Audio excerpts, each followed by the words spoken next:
وہ مسلمان تھے، ان کا مذہب اسلام تھا اور وہ قرآن پاک پڑھتے تھے، لیکن ان کے چاہنے والوں کا مذہب نہ تو اسلام ہے اور نہ ہی وہ قرآن پاک پڑھتے ہیں، ایسا کیوں ہے؟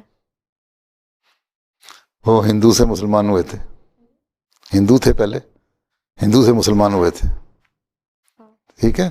بابا نانک یہی ہم سمجھتے ہیں نا، مسلمان یہی ثابت کیا ہے نا، اسی لیے وہ ایک کنٹروورشل ایشو بن چکے تھے جب وہ ان کی وفات ہوئی ہے۔ ہندو کہتے تھے ہمارے پاس ہیں، یہ کہتے تھے، مسلمان کہتے تھے ہمارے ہیں، وہ کہتے تھے ہم نے ان کی جو فوت شدہ کی لاش کو آگ لگانی ہے، جلانا، جس طرح ہندوؤں کی رسم ہے۔ مسلمان کہتے تھے کہ ہم نے دفن کرنا ہے۔ پھر رات کو بہرحال ان کے جو تھے مسلمان، لگتا ہے کہ دول گا کے رات کو لاش اٹھا کے لے گئے۔ اگلے دن وہ سمجھے کہ بس وہ خود ہی غائب ہو گئے کہیں، اور ان کی چادر اور پھول جو تھے وہ آدھے آدھے بانٹ لیے گئے۔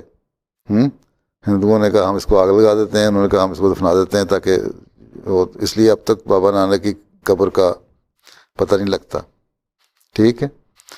لیکن ان کے ماننے والے جو بات کے تھے وہ کچھ انفلوئنس میں ہندوؤں کے آ گئے، تو وہ ایک بیچ کا مذہب انہوں نے اختیار کر لیا جو سکھ پھیلاتے ہیں، ٹھیک ہے؟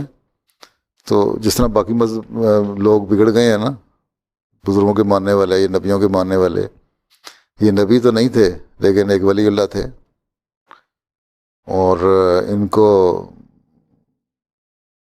ماننے والے بگڑ گئے، اس لیے انہوں نے اپنا ایک نیا مذہب بھی بنا لیا ہے۔